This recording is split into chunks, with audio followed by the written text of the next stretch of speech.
በጸሎት ሕይወት ምሳሌነት ከሚጠቀሱ አገልጋዮች መካከል የተወሰኑ ሰዎችን ልንገራችሁ። በጣም የሚጸልዩ ሰዎች ነበሩ በብሉይ ኪዳን ዘመን። የመጀመሪያው ሙሴ ነው። ሁለተኛው ኢያሱ በጣም ይጸልይ ነበር፣ ኢየሱስ ጌታ። ሌላው ሐና ትጸልይ ነበር፣ እስራ ይጸልይ ነበር፣ ነህምያ ይጸልይ ነበር፣ አስቴር በጣም ትጸልይ ነበር፣ ሐና ትጸልይ ነበር። በዚህ በሉቃስ ወንጌል ላይ ያለችው ማለት ነው። ሐዋርያት ይጸልዩ ነበር። ስለዚህ ጸሎት የሚጸልዩ ብዙ ሰዎች ነበሩ። ለምሳሌ ሙሴን እናንሳ። እንግዲህ የጸሎት የሚጸልዩ ከሚጠቀሱ ሰዎች በምሳሌነት ከነሱ መካከል ነው የምናየው። አንድ የተወሰኑ ሰዎች እናያለን። ሙሴን ያው ሙሴ ዘዳግም ላይ እንደዚህ ይላል። ሙሴ በዘዳግም 34 ቁጥር 28 ላይ እንደዚህ ብሎ ጸለየ። ዘዳግም ምዕራፍ 34 የሽሩን ሆይ በሰማያት ላይ ረድኤትህ፣ ስለዚህ እስራኤል ብቻውን በሰላም ይኖራል። በሰማያት ጠል የሚወርድበት እህልና የወይን ጠጅ ባለበት ምድር ያዕቆብ ምንጭ የሚነካው የለም።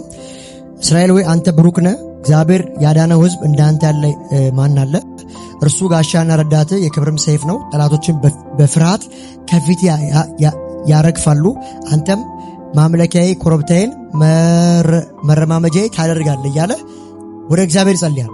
32 ላይም ሲናገር የሽሩን ላይ በደመናት ላይ ረድኤትህ በከፍታም ላይ እንደሚሄድ እንዳንተ ያለ ማንም የለም ይላል። ስለዚህ እስራኤል እንደዚህ ይላል። እስራኤል ወይ መኖሪያህ ይላል የዘላለም አምላክ ነው። የዘላለም ክንዶች ካንተ በታች ናቸው። ጠላትን ከመካከል አውጣ አጥፋ ይላል መጽሐፉና ሙሴ በጣም በጸሎት ሕይወት የሚታወቅ ነበረ። ኢያሱን እንየው። ኢያሱ ምዕራፍ 7 ላይ ከ6 ጀምሮ እንደዚህ ይላል። በዛ ጊዜ ኢያሱ ልብሱን ቀደደ፣ በዚያም ታቦት ፊት በግንባሩ ተደፋ። የእስራኤል ሽማግሌዎች እንዲሁ አደረጉ፣ በራሳቸው ላይ ትቢያ ነሰነሱ። ኢያሱም እንዲህ አለ፣ ወየው ልዑል እግዚአብሔር ሆይ ዮርዳኖስን አሻግረህ ይህን ሕዝብ ወደዚህ ያመጣኸው ለአሞራውያን አሳልፈ በመስጠት እንዲያጠፉን ነውን? ማን ነው ሳንሻገር እንዲያው ማዶ በቀረ ኖሮ? ጌታ ሆይ እስራኤል በጠላቱ ፊት ሲሸሽ እኔ ምን ልበል?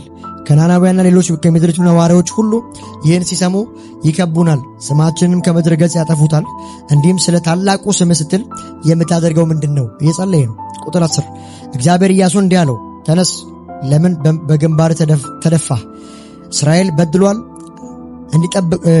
በድሏል፣ እንዲጠብቁ ያዘዝኳቸውን ቃሌን ኪዳኔን ጥሰዋል። እርም የሆነውን ነገር ወስደዋል፣ ሰርቀዋል፣ ዋሽተዋል፣ የወሰዱትን ከራሳቸው ንብረት ጋር ደባልቀዋል እያለ ይናገራል። ምን አይነት ጸሎት ይጸልይ ነበር? በጣም በእግዚአብሔር ፊት ያነባና ይጸልይ ነበር። ማን? ኢያሱ። ሐናንን ያዝ። በዚህ በሳሙኤል መጽሐፍ ላይ ያለችው ሐና በጣም ጸልይ ነበር። አንደኛ ሳሙኤል ምዕራፍ 1 ቁጥር 7 ላይ እንደዚህ ይላል።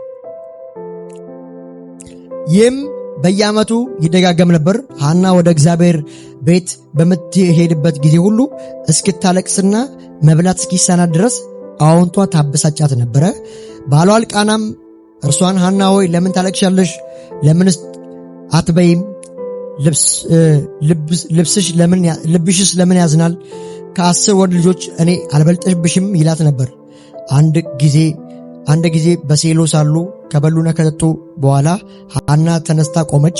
በዛ ጊዜ ካህኑ ኤሊ በእግዚአብሔር ቤተ መቅደስ መቃን አጠገብ በወንበር ላይ ተቀምጦ ነበር። ሴሎ የሚባልበት ኤሊ የሚያገለግልበት የሚሰዋበት ስፍራ ነው። ሐናም በነፍሷ ትማረር ነበረ። በማልቀስም ወደ እግዚአብሔር ጸለይ ይችላል። በጣም በጸሎት ጸልይ ነበር። ለምን ሲባል ፍናና የምትባለው ጣውንቷ ባላገራዋ በጣም ምን ትላት ነበር? ታስመራት ነበር። ፍናና ብዙ ልጆች ወልዳለች። ሐና ግን ለልቃና አልወለደችም። ኢየሱስ ጌታ ነው። በዚህ ምክንያት ታበሳጫትና ብዙ ነገር ታረጋን ነበር።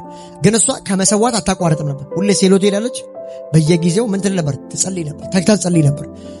እና እግዚአብሔር ታዲያ የዛ ሁሉ ጸሎቷን አልሰማም ሲባል ምዕራፍ 2 ላይ ሐና ምን ትላለች? ኢየሱስ ጌታ ነው። ሐናም እንዲህ ብላ ጸለየች። ልቤ በእግዚአብሔር ጸና፣ አንዴም በእግዚአብሔር ከፍ ከፍ አለ። ኢየሱስ ጌታ ነው።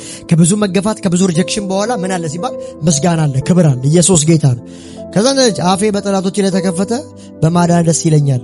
እንደ እግዚአብሔር ያለ ቅዱስ ማንም የለም፣ ካንተ በቀር ሌላ የለም፣ እንደ አምላካችን አለት የለም። ይህን ያህል በመታበይ አትናገሩ፣ እንዲህም ያለውን የብሬት ቃል ከአፋችሁ አይውጣ። እግዚአብሔር አምላክ አዋቂ ነውና ስራ ሁሉ በሱ ይመዘናል። እግዚአብሔር ካደረገላት በኋላ የመጨረሻ ኤሊ ምን አላት? አንቺ ሰክረሻል ምናምን ሲላት ኖ እኔ ልባ ያዘነልኝ ሰዎች ናት። ኤሊ ልክ አልሰራም። ካህን ሆኖ ሰካራም ነች ማለት በጣም ከባድ ነው። ግን የክህነቱ ሹመት ስላለ ባረካት የዛን ቀን ይላል። በዛው ቀን ከእልቃና ጋር ተገናኙ፣ ጸነሰች ይላል። ለምንድን ነው በሐና ሕይወት ላይ ይሄ ሆኖ ሲባል ከዳን እስከ ቤርሳቤ የሚሰማ ሳሙኤል የሚባል ይመጣል ማለት ነው። ኢየሱስ ጌታ ነው። አንዳንድ ነገራችሁ ሲዘገይ የሆነ ትልቅን ነገር ይዞ ሊመጣ ነው። ኢየሱስ ጌታ ነው። ሐና በጣም ተገፍታለች፣ በጣም አልቅሳለች፣ ልቧ ተሰብሯል። ለምን ሲባል አላ ከዳን እስከ ቤርሳቤ የሚሰማ የአንደበቱ ቃል ጠብ የማይደለት ሊወለድ ነው። ኢየሱስ ጌታ ነው። ከዛ በኋላ እኮ መከነች እኮ ኃያላ እንደዚህ ይላል እኮ ብዙ የወለደችው ምን አለች? በቃ መከነች። ያቺ ግን መካኒቷ ምን እልፍ ወለደች። ከዛ በኋላ ሐናን እግዚአብሔር በልጅ ባርኮታል። ሳሙኤል የመጀመሪያው ልጅ ለእግዚአብሔር ሰጠች። ከዛ በኋላ በብዙ ልጆች እግዚአብሔር ባረካት። ስለዚህ ከብዙ መገፋትና ከብዙ መረሳት በኋላ ምን አለ ሲባል የእግዚአብሔር ክብር አለ። እግዚአብሔር ጸሎትን ይመልሳል። በሐና ሕይወት ይሄን እናያለን። እዚህ በሌላው ዕዝራን እንየው። ዕዝራ መጽሐፍ ምዕራፍ 8 ላይ ምዕራፍ 8 ቁጥር 21 እስከ 23 ያለውን እናየው። ዕዝራ 8:21 እንደዚህ ይላል፣ ራሳችንንም በአምላካችን ፊት ዝቅ እናድርግ፣ ጉዞም ለእኛና ለልጆቻችን ለንብረታችንም ሁሉ የተቃና እንዲሆንልን እዚያው በአህዋ ወንዝ አጠገብ ጾም አወጅኩ።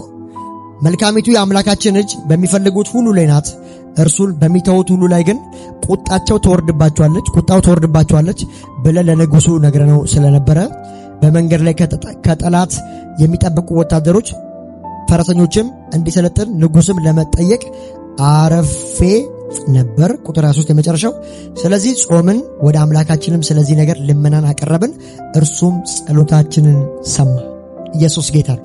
እነ ዕዝራ ምን አሉ? ጸልዩ፣ ጾሙ። እግዚአብሔር ሲባል ጸሎታቸውን ሰማ። ስለዚህ ከዕዝራ በደንብ መጾምን መጸለይ እንማራለን። እግዚአብሔር ደግሞ ሰምቶ ሲመለስለት እናያለን ማለት ነው። ሌላው አስቴር እናያት። አስቴር መጽሐፍ ምዕራፍ 4 ላይ አስቴር ጋር ሁሌ ሲወራ አስቴር ከዛ ሁሉ ክርክር በኋላ ወደ ንጉሥ ገባች። 3 ቀን ጾም ጸሎት አወጀች፣ ጸለየች፣ ጾመች፣ ገባች። ልክ ስትገባ ግን የንጉሥ ዘንግ አስቴር በእግዚአብሔር ፊት ሞገስን አገኘች፣ የንጉሡ ዘንግ ተዘረጋላት ይላል። ኢየሱስ ጌታ ነው።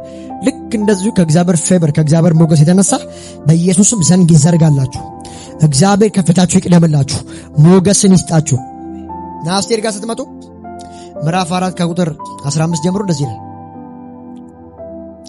ከዛም አስቴር ለመርዶክዮስ ይህን መልስ ላከችበት፣ ሂድና በሱሳ ያሉትን አይሁድ ሁሉ በአንድነት ሰብስብ፣ ስለ እኔም ጹሙልኝ፣ ቀንም ይሁን ሌሊት ለ3 ቀን አትብሉ አትጠጡ፣ እኔና ደንገጥሮቼ እናንተ እንደምታደርጉት ሁሉ እንጾማለን። ይህ ከተፈጸመ በኋላ ግን ነገሩ ምንም እንኳ ከሕግ ውጭ ቢሆንም ወደ ንጉሡ ዘንድ እሄዳለሁ፣ ከጠፋውም ልጥፋ አለች። ኢየሱስ ጌታ ነው። ስለዚህ መርዶክዮስ ሄደ፣ የአስቴርን ትእዛዝ ሁሉ ፈጸመ። እሷ በላካችሁ መሰረት እነሱ መጾም ጀመሩ። እሷም ከደንገጥሮቿ ጋር መማረግ ጀመረች፣ መጸለይ ጀመረች። ግን ምን አለች? ገባለሁ አለች፣ ወደ ንጉሡ እሄዳለሁ፣ ከጠፋውም ልጥፋ። ንጉሥ ፊት ገብቶ ባይዘ ወይ ሞት ወይ ሕይወት ነው ያለው። ዘንግ ካልተዘረጋ ያ ሰው ይሞታል። ኢየሱስ ጌታ። ግን እግዚአብሔር ምን አደረገባት ሲባል ሞገስ። ጂሰስ ማይቲ። የእግዚአብሔር ሞገስ ሲመጣ እንደዚህ ያሳልፋል። በአስቴር ላይ እግዚአብሔር ሞገስ መጣ፣ የንጉሥ ዘንግ ተዘረጋላት። በጠፋም ልጥፋ ብላ ጸልያ ገባች። ኢየሱስ ጌታ። እግዚአብሔር አላሳፈራትም፣ ዘንጉን አስዘረጋላት። ስለዚህ ከአስቴር ምን ያለ ሲባል ጭካኔ ያለበትን ጸሎት ከሷ እንማራለን ማለት ነው። ሌላው ሐናን እንያት። ሐና በአዲስ ኪዳን ያለችውን ሐና ሉቃስ ወንጌል ላይ ምናያት ሐና አለች። ሉቃስ ወንጌል ምዕራፍ 2 ከ37 ጀምሮ ሐና እንደዚህ አለች። እድሜዋም 84 ዓመት እስኪሆን ድረስ ቀንና ሌሊት ከቤተ መቅደስ ሳትለይ በጾምና በጸሎት የምታገለግል መበለት ሆና ቆየች። ማን? ሐና። 38 እንደዚህ ይላል፣ በዚያኑ ጊዜ ቀርባ እግዚአብሔርን አመሰገነች፣ የኢየሩሳሌምንም መቤዠት ለሚጠባበቁ ሁሉ ስለ ሕፃኑ ተናገረች። ኢየሱስ ጌታ ነው። ምን ትል ነበር ሐና? ቀንና ሌሊት ከቤተ መቅደስ ሳትለይ በጾምና በጸሎት የምታገለግል መበለት ነበረች። መበለት ሆና ቆየች። ምን ትል ነበር? ትጸልይ ነበረ፣ ትጾም ነበር። ኢየሱስ ጌታ። ከሐና ሕይወት የምንማረው እንደዚህ ባል መጾምን መጸለይን ያለ። ከዛ ባለፈ ከሐዋርያቶቹ ምንማረዋል። እዚህ ሐዋርያት ሥራ ምዕራፍ 13 ከ1 እስከ 3 ላይ እንደዚህ ይላል፣ በአንጾኪያ ባለችው ቤተ ክርስቲያን ነቢያት መምህራን ነበሩ። ኦኬ። እነርሱም በርናባስ፣ ኔጌር የተባለው ስምዖን፣ የቀራንያው ሉክዮስ፣ የ4ኛው ክፍል ገዢ የሄሮድስ አብሮ አደግ የነበረው ምናይና ሳኦል ነበሩ። ሳኦል ባይ ዲፎልት ያው ተቀይሯል። በዚህ ሰዓት ስሙ ተቀይሯል፣ ጳውሎስ ተብሏል። ነገር ግን ሳኦል ይለዋል። እነዚህም ጌታን እያመለኩና እየጾሙ ሳሉ ይጾሙ ነበር። ጾምና ጸሎት ነው ዛሬ ያወራን ነው። ስለዚህ እየጾሙ ሳለ መንፈስ ቅዱስ በርናባስና ሳውልን ባይ ዲፎልት ጳውሎስን እኔ ለጠራኋቸው ሥራ ለዩልኝ አለ። እነርሱም ከጾሙና ከጸለዩ በኋላ እጃቸውን ጭነው አሰናበቷቸው። ምን ይሉ ነበር? መጀመሪያ ይጾሙና ይጸልዩ ነበር። ከዛ እነዚህ ነቢያቶች፣ መምህራን እነዚህ ባሉበት መንፈስ ቅዱስ እኔ ለለየሁት ዓላማ ለዩልኛልና ከጾሙና ከጸለዩ በኋላ ለአፖስቶሊክ ሙቭመንት ምን አሏቸው ማለት ነው? ለዩዋቸው፣ ላኳቸው። ምዕራፍ 13 መጨረሻ ላይ ቀጥታ ይሄዳሉ በቆጵሮስ ከዛ እዚህ 14 አካባቢ ልስጥራን፣ ደርቤን፣ ኢቆንዮን፣ ፊልጵስዩስ፣ ኢየሩሳሌም ጉባኤ፣ ከዛ ተሰሎቄ፣ ከዛ ቤሪያ እያሉ ከዛ ቆሮንቶስ፣ ኤፌሶን እያሉ ጳውሎስ ወንጌልን ይዞ እስከ ይሄዳል ማለት ነው። እስከ ሮም ድረስ እስከ አገረ ገዡ ድረስ። እንደውም እዚህ ፊልጵስዩስ ምዕራፍ 4 መጨረሻ ላይ ሲናገር ከንጉሥ ቤተሰቦች እንኳን ወንጌል ለሰሙ ኢንፎርሜሽን ነገር ነው። ስለዚህ ይሄ ወንጌል ልክ ሐዋርያት ሥራ ምዕራፍ 1 ላይ እንደተነገረ መጀመሪያ ኃይልን ሳትቀበሉ ከኢየሩሳሌም አትውጡ፣ ኃይልን በተቀበላችሁ ጊዜ ግን በኢየሩሳሌም፣ በይሁዳ፣ በሰማርያና እስከ ምድር ዳርቻ ድረስ ምስክሮች ትሆናላችሁ ይላል። ስለዚህ ልክ ጌታ እንደተናገረው ከትንሿ ኢየሩሳሌም ጀምሮ እስከ ምዕራፍ 7 መጨረሻ ይሁዳ፣ ከዛ ምዕራፍ 8 ፊልጶስ ወደ ሰማርያ ይገባል፣ ሰማርያ ይሰበራል። ከሰማርያ ደግሞ እነ ጳውሎስ እነ በርናባስ ይዘውት ወደ አሕዛብ ሀገር እስከ ሮም ድረስ ይሄዳሉ ማለት ኢየሱስ ጌታ። ልክ ጌታ የተናገረው ነገር ሁሉ ተዳረሰ ማለት ኢየሱስ ጌታ። እነዚህን ነገሮች ከዚህ እንማራለን ማለት ነው። ሰዎች ለምን ይጸልያሉ የሚለውን ሌላ ጊዜ በደንብ በሰፊው እናያለን። ለዛሬ ያየናቸውን 7 ነገሮች አይተናል።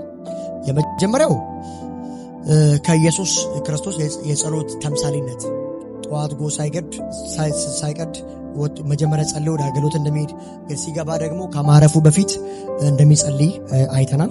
ከዛ ባለፈ ሰይጣን ሰዎችን ከእግዚአብሔር ሕልውና ለማራቅ የሚያደርጋቸው ነገሮች አይተናል። የመጀመሪያው ከእግዚአብሔር ቃል እንዲርቁ ያደርጋል፣ ከጸሎት እንዲርቁ ያደርጋል፣ ከዛ ከቅዱሳን ኅብረት እንዲርቁ ያደርጋል፣ ከቅዱሳን ፍቅር እንዲርቁ ያደርጋል ብለን አይተናል። ሶስተኛው ጸሎት የሚመለሱበት መንገዶች 3 ናቸው ብለን አይተናል። የመጀመሪያው ነህምያንና ኢሳያስን አንስተናል፣ ወዲያውኑ ሲመልስላቸው እናያለን።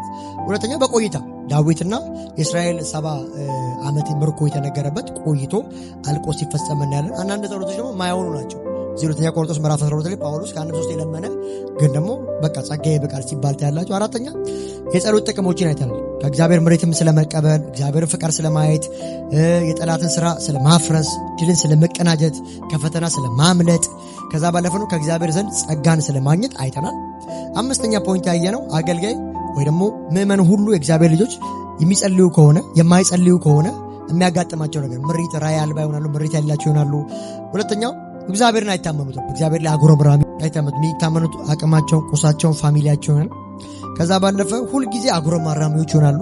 አራተኛ በቀላሉ የሚታለሉ ሰነፎች ይሆናሉ ማለት ነው የማይጸልዩ ከሆነ። አምስተኛ ኃይል የሌለው ክርስትና ይሆናል። ተራ የሆነ ኃይል የሌለው ክርስትና የመሆን ቻንስ እንዳለው አይተናል። ስድስተኛ ሰዎች አማኞች የሚጸልዩ ከሆነ እግዚአብሔርን እንደሚያዩት ደግሞ እግዚአብሔርን ብቻ አይደለም ራሳቸውን ደግሞ እንደሚመለከቱ በጸሎት ውስጥ ምን ላይ እንዳሉ። ከዛ ባለፈ ደግሞ ዓለምን ያያሉ። ዓለምን ስለ ኃጢአት፣ ስለ ጽድቅ መንፈስ ቅዱስ በመጣ ጊዜ ውሳል ይላል። አማኝ ውስጥም ደግሞ መንፈስ ቅዱስ ስላለ ዓለማውያን ምን ላይ እንዳሉ የነፍስ እረኛ እንደሚያስፈልጋቸው በጸሎት ውስጥ ነው። 2 ቆሮንቶስ ምዕራፍ 5 ሲናገር ክርስቶስ አብ በክርስቶስ ከታረቀን በኋላ ለእኛ የማስታረቅን አገልግሎት ሰጠን ይላል። ስለዚህ ዓለም ውስጥ ያሉትን ከአብ ጋር ታረቁ ብለ የማስታረቅ አገልግሎት ለእኛ ሰጥቶናል። ስለዚህ በአዲስ ኪዳን ሁሉም ካህን ነው፣ አስታራቂ ነው፣ አገልጋይ ነው ማለት ኢየሱስ ጌታ ነው። ሌላው እዚሁ እንዳየነው ዓለምን ያያል እና ጠላቱን ደግሞ ያያል። ማን ነው ጠላቱ? ታያለ ምጸልይ ከሆነ እግዚአብሔር ይገልጥናል። ለዛ ኤልያስ በነበረ ጊዜ ጊያዝ ፈረሰኞችን አይቶ ጌታዊ በቃ ሊያጠፉን ሲል ሆነዋል። አምላክ እግዚአብሔር አይኑን ገለጠዋል። አይኑ በተገለጠ ጊዜ በቃ ከነሱ ጋር ያለው ከነዛ ጋር ካለው እንደይበልጥ ታወቀ። አይኑ ያልተከፈተና የማይጸልይ ሰው አያይ ማለት ኢየሱስ ጌታ። ሌላው የጸሎት ምሳሌ የሚሆኑ ሰዎችን አንስተናል። ሙሴን አንስተናል፣ በደንብ ሲጸልይ። ኢያሱን አይተናል። ሐናን በሳሙኤል በጻፈ አይተናል። እስራን አይተነዋል። ነህምያን አይተናል። አስቴርን አይተናል። ሐናን በሉቃስ ወንጌል ያለችውን አይተናል። ሐዋርያቶችን ደግሞ በሐዋርያት ሥራ ምዕራፍ 13 ላይ አይተናል ማለት። ስለዚህ ዛሬ የተማረው ምንድነው? ጸሎት መጸለይ እንዳለብን፣ በጸሎት ውስጥ ብዙ በረከቶች እንዳሉ፣ በጸሎት እግዚአብሔር ማየት፣ ራስን ማየት፣ ዓለምን ማየት እንዳለ፣ ጠላትን ማየት እንዳለ፣ የማይጸልዩ ሰዎች ግን ራእይ እንዳላቸው፣ ህልም እንዳላቸው፣ ከእግዚአብሔር የራቀ ህይወት እንዳላቸው በደንብ አይተናል ማለት ነው። የጌታ ጸጋና ሰላም ይብዛላችሁ። እንወዳችኋለን።